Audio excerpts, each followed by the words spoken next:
It is an all-out blitz for Democrats in Virginia. They are trying to turn out the vote for gubernatorial candidate Terry McAuliffe next Tuesday. President Biden took the stage in Arlington, Virginia last night on behalf of the Democratic contender. Polls show the race between McAuliffe and his Republican challenger, Glenn Youngkin, remains close. The president focused part of his speech tying Youngkin to GOP governors in the South and his relationship with former President Trump. His opponent has made all of his private pledges of loyalty to Donald Trump. But what's really interesting to me, he won't stand next to Donald Trump now that the campaign's on. Just look around. Just look around what's happening with the governor of Texas and Florida. The assault on women's right to choose. The lives lost to this pandemic could have been saved. Virginia, for the sake of your families and the country, we can't let this happen here in Virginia. Zach Montellaro has been following this race closely, and he joins me now. He's a state politics reporter for Politico. Zach, welcome. Great to see you. So why are President Biden and McAuliffe bringing national politics into this race? And what else stood out from the president's remarks? Yeah, so the reason they're bringing in national politics is because on the national level, on the federal level, Virginia's a safe Democratic state. President Biden beat now former President Trump by 10 points last year. That's not a close election by any definition of the word. And the race between McAuliffe and Glenn Youngkin is a lot closer than 10 points, or at least that's what public polling says. So the hope is for Democrats, the hope for former Governor McAuliffe is that by bringing in former President Obama, bringing in Joe Biden, by bringing in Stacey Abrams, by bringing in just about every big name Democrat who can get to the state of Virginia that they can, is to remind voters in Virginia, who voted for President Biden by a wide margin, that, hey, they should vote for Governor McAuliffe too. What Republicans have been trying to do is kind of decouple that yes, Trump is out of office. Glenn Youngkin has been endorsed by Trump, but he's been trying to separate his campaign from Trump and not remind voters of the deeply unpopular former president in the state. And Zach, a series of prominent Democrats have campaigned for McAuliffe in the home stretch, not just the president. It includes former President Barack Obama. Why do you feel that Democrats think this is a winning strategy? Yeah, so for Democrats, it's really just getting Democratic voters fired up. The Virginia that Terry McAuliffe is running in today is very different from the Virginia that he won 8 years ago, the first time he was governor. It's become a much more blue-leaning state. We've seen that in federal elections, and we've seen that over the course of the Trump presidency, how Democrats have kind of dominated the state.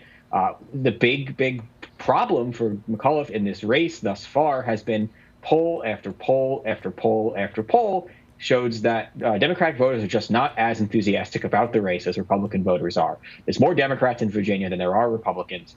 Democrats just aren't as fired up to go to the race. So by bringing in somebody like President Obama, President Biden, you could almost pick a Democrat out of a hat. Cory Booker was there. The Atlanta mayor was there. Or one of the California senators was there. By bringing in all these names familiar to Democratic voters, it's trying to get them at least excited enough to turn their ballot in. Like, okay, Democrats nationally want me to vote in this race, so I'm a Democrat. I want to vote. That's what Terry McAuliffe is hoping that he can do by bringing in all these people. Virginians must be their heads are spinning with all this attention right now over this gubernatorial race. But let's talk about education. How has a novel from the 1980s become a political football in this race? Explain what's going on there and expand it to talking about how education overall has ballooned into a major issue, not just in Virginia, but nationally. Yeah, so it's really ballooned. That's a good word for it, because that's been Glenn Youngkin's focus. He's been hammering Governor McAuliffe on education since probably since about the second debate. That's been almost exclusively his take-home message. That that Youngkin says that Governor McAuliffe doesn't believe that parents should be involved in children's education, and Glenn Youngkin says the opposite, that it's a fundamental right of parents to be involved in their children's education. So he's been going on about that for months at this point, and it's been a very successful strategy for Youngkin. The race has gotten closer since he started. This fight over the book Beloved kind of kicked off earlier in this week when Youngkin debuted an ad with a Virginia woman who was behind a bill that Terry McAuliffe vetoed when he was first governor. What that bill did was it would inform parents of curriculum choices in the school and give them the ability to opt out. Give parents to say, I don't want my student learning about this. Books with certain, sexually explicit material, things like that. The book that inspired that bill, the book that inspired this woman to push for this legislation that Governor McAuliffe ultimately vetoed years ago, was beloved. And that's why they've been talking about it. And since that ad came out from Youngkin, Democrats have been trying to raise that. Look, he really wants to ban books. The bill doesn't explicitly ban books. It's not what's actually in the legislation. But that is how Democrats want to talk about it.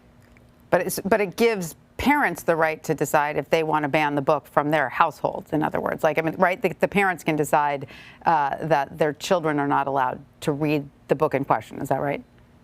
Yeah. So this vetoed legislation, which was several years ago at this point, would give parents the option to have their kid opt out and have a different material provided for them. Yeah. Right. OK. So what other issues, though, besides education, are the candidates emphasizing?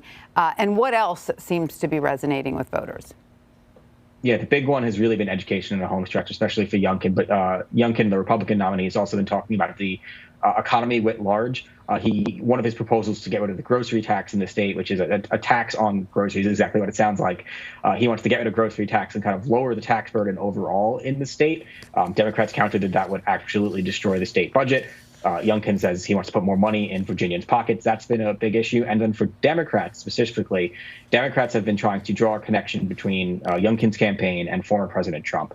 They're doing that by bringing in all these national surrogates. But they also do that by talking about elections and how elections are run. Some Republicans in the state held a rally that Youngkin was not at, but they held a rally where they pledged allegiance to a flag that was allegedly at the January 6th insurrection. And Democrats rather have been highly critical of that and have called on Youngkin to condemn it and separate himself from those supporters. All right. And so meanwhile, in Washington, Democrats are still working on their spending bills. Have the infrastructure or social programs bills, and climate change packages, has any of that played a significant role in the Virginia race? Depends who you ask. When I talked to Governor McAuliffe a couple weeks ago, was still in the throes of the negotiations. He said, of course, I would like to see this passed, but I don't think it's determinative. His allies on the Hill say things different, especially the two senators, Senator Warner and Senator Kaine, both of whom are former Virginia governors themselves. Part of their selling point for this has been, we need to pass this before the election. We are now 6 days out before the election. Do I think any voter is going to materially change their mind if this bill gets passed before or after the election? I would be pretty doubtful of that. A lot of voters' minds are probably already made up at this point. But it's not a top issue on the campaign, but it's been kind of looming in the background. And Democrats, at least on the Hill, are watching the race rather to see, as at least a small barometer on their policies in D.C. Zach Montellaro, thank you so much. Thank you. And a quick programming note, be sure to join our political team next Tuesday for full election night coverage. We will have results and analysis from the races in Virginia and New Jersey. It all starts Tuesday, November 2nd at 5 p.m. Eastern right here on CBSN.